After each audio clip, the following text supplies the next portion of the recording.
दोस्तों इस अनिकेत कृष्ण यानी ब्रज बिहारी सरकार ने अपनी औकात से ज्यादा बात नहीं कर दी। रामपाल है तेरी रामपाल की, कहाँ को रामपाल, हमें मिल जाए तो खत्म कर दे बिल्कुल, हट कहीं को रामपाल। ये दो कौड़ी का इंसान, इसकी हिम्मत नहीं है संतरामपाल जी महाराज के सामने खड़ा होने की। संतरामपाल जी महाराज आखिर क्या हस्ती हैं, कितनी महान हस्ती हैं, इसको इतना भी नहीं पता। और संतरामपाल जी महाराज के नेक कार्य, संतरामपाल जी महाराज का ज्ञान, संतरामपाल जी महाराज की भक्ति का इसको कुछ भी अता पता नहीं है, लेकिन फिर भी अपनी औकात से बाहर जाकर अपने धूर्तपने को दिखा रहा है। इस अनिकेत कृष्ण की बौखलाहट को आप यहाँ से समझ सकते हैं कि जब पिछले साल ब्रजवासी बाण जैसी गंभीर आपदा से जूझ रहे थे, तब ये अनिकेत कृष्ण जैसे धतूरे बिलमत दुबक के बैठे थे।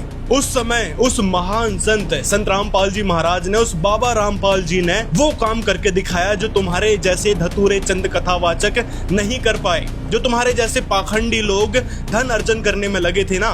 उस समय संत रामपाल जी महाराज ने व्रज में आकर मथुरा वृंदावन में करोड़ों करोड़ों की राहत सामग्री देकर उन ब्रजवासियों को बचाने का काम किया है। तब कहाँ गई थी तुम्हारी वो पर्ची जिसके नाम से तुम अपना धंधा चमकाने में लगे हो, रोजी रोटी कमाने में लगे हो। संतरामपाल जी महाराज की पर्ची खोलने की ये बात कर रहा था कि संतरामपाल जी महाराज के बारे में सारा कुछ बता दूंगा। संतरामपाल जी महाराज ने ज्ञान चर्चा की चुनौती कितने दिन पहले दे रखी है, लेकिन अब जाके इस धतूरे की नींद खुल रही है कि नहीं, संतरामपाल जी महाराज ने, बाबा रामपाल जी ने कोई चुनौती भी दी है उन धर्मगुरुओं को पाखंडी कहा। उसके बाद इसकी मूर्खता तो देखिए। वो कह रहा था भारत देश के बाबा लोग, संत लोग पाखंडी हैं।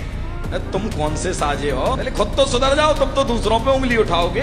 मतलब ये खुद स्वीकार कर रहा है कि इसके धर्मगुरु, इसके जैसे पोंगा गुरु बन बैठे लोग पाखंडी हैं। दूसरी बात, यदि तुम्हारे गुरु सच में इतने ज्ञानी होते, धर्म शास्त्रों के इतने जानकार होते, तो संतरामपाल जी महाराज की उस चुनौती का जवाब देते। और अगर तुम जैसे धतूरों के पास कोई ज्ञान होता तो संतरामपाल जी महाराज की उस खुली चुनौती को एक्सेप्ट करके उनके आश्रम में जाते और उनका सटीक जवाब देते कि संतरामपाल जी महाराज ने जो प्रश्न किया था कि कौन ब्रह्मा का पिता है, कौन विष्णु की माँ, शंकर का दादा कौन है, हमको दे बता। तो उसका जवाब तक तुमसे नहीं दिया गया और चले हैं संतरामपाल जी महाराज के बारे में अपनी मूर्खता, अपनी औकात को दिखाने। तो इस जैसे धतूरे जो धीरेन्द्र शास्त्री की छठी कॉपी बनकर लोगों को ठगने का काम कर रहे हैं, इन जैसे लोगों के बारे में आपका क्या कहना है, कमेंट में हमें जरूर बताएं। और अगर इसकी पोल खोलते हुए आप डिटेल में देखना चाहते हैं तो कमेंट में बता सकते हैं कि लंबा वीडियो इस पर बनाया जा सकता है, इस धतूरे अनिकेत कृष्ण पर।